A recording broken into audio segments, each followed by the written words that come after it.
Здравствуйте, Денис. Здравствуйте, здравствуйте. В названии спектакля украинского режиссера Стаса Жиркова по пьесе Дмитрия Богославского вынесен вопрос главного героя к умершему отцу. «Папа, ты меня любил?» Вот какие слова или эпизоды пьесы стали определяющими для вашей постановки? Для меня все важные линии в этой пьесе. И линия отношения отца, и линия отношения с сестрами. Для меня это история про семью прежде всего, про то, как она разрушается, и от этого все страдают. И про то, как люди не могут найти, собственно, какие-то точки соприкосновения. А по вашим же словам, интерес к современной драматургии возник из-за скуки, сопровождающей работу с классикой. Но разве не от самого режиссера зависит настроение и атмосфера любого спектакля? Не то, что скучно работать, но я считаю, что без современной драматургии невозможен театр. Конечно, надо обращаться к классике и искать в ней какое-то современное звучание, брать эти пьесы по-новому их открывать, интерпретировать. Но без именно современного слова, современной темы не мыслим театр, потому что театр, он и возникал как рефлексия общества на сегодняшний день. В Древней Греции обсуждалось в театре какие-то темы, которые происходят в данный момент в обществе. Театр Станиславского – это пьесы Чехова, его современник.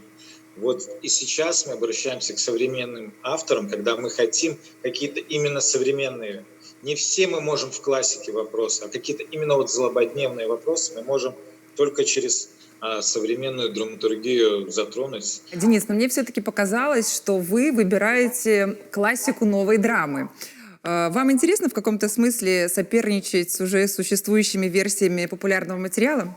У меня нет задачи конкурировать с интерпретациями, либо как-то сделать еще. Мне просто интересна пьеса. Я беру хорошую пьесу, я много работаю и с пьесами современными, которые и не стали еще, так скажем, классикой. Я работаю и читки делаю, и какие-то проекты, вот, так скажем. Я в основном за хорошую пьесу. Поэтому вот эти пьесы, которые вы сказали, и «Урожай», и «Сережа очень тупой», и пьеса Дмитрия Богославского «Тихий шорох уходящих шагов». Это хорошие пьесы, проверенные. Мне приятно с ними работать. Но все-таки вот для вас важно знакомство с уже существующими сценическими версиями выбранного вами материала? Я знаю, как ставилась и вот Стасом эта пьеса, и как в Минске она ставилась. Я представление имею, но я никогда, когда уже я работаю конкретно над спектаклем, я никогда не пересматриваю много постановок, вот прямо чтобы они как-то были у меня в голове. Я всегда стараюсь, чтобы мое восприятие осталось чистым и сделать свое высказывание. Вот, свое какое-то личное, своя личная интерпретация важна, поэтому вот я какие-то работы знаю, но все постановки вот этой пьесы я не пересматриваю. Поэтому я думаю, что в любом случае у нас получится какая-то совершенно своя эксклюзивная работа. Пьеса Дмитрия Богославского «Тихий шорох уходящих шагов» за 8 лет уже выдержала более 20 интерпретаций. Вот чем вы объясняете достаточно активный интерес к ней?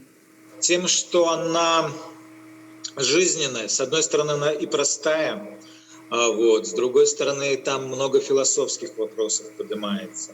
И она, с одной стороны, близкая зрителю, большому, массовому, да, но с другой стороны, она интересная и глубокая пьеса. Какие-то темы интересные, злободневные, понятные. А важен ли вам контакт с самим драматургом, если таковой возможен, конечно? Контакт, конечно, важен. Я с Дмитрием разговаривал, да, перед постановкой, но такого не было, чтобы мы работали вместе и переговаривались во время постановки, потому что пьеса уже написана. Если бы это была история, когда мы пишем с драматургом, делаем какую-то адаптацию и вместе работаем, это другой случай. А здесь пьеса уже написана, она сформировалась. Я считаю ее достаточно полноценной, и что-то там менять, добавлять у меня не было желания. Поэтому я работал вот именно уже с конечным материалом. Для вас видение спектакля, оно как-то поменялось в процессе работы над ним? Совершенно не поменялось. Я не скажу, что у меня прям уже кардинальное. Но, конечно же, я открывал что-то. И и по-другому где-то смотрел на нее, еще где-то вот буквально вот на недавних репетициях я еще какие-то вещи для себя открыл, потому что когда материал глубокий, когда он хороший, качественный, ты все время будешь открывать. Я думаю, что и через там несколько лет, если посмотрю спектакль, я еще что-то новое открою. Вот, это нормально. Денис, спасибо большое за беседу и ждем «Тихий шорох» онлайн и, конечно же, вживую.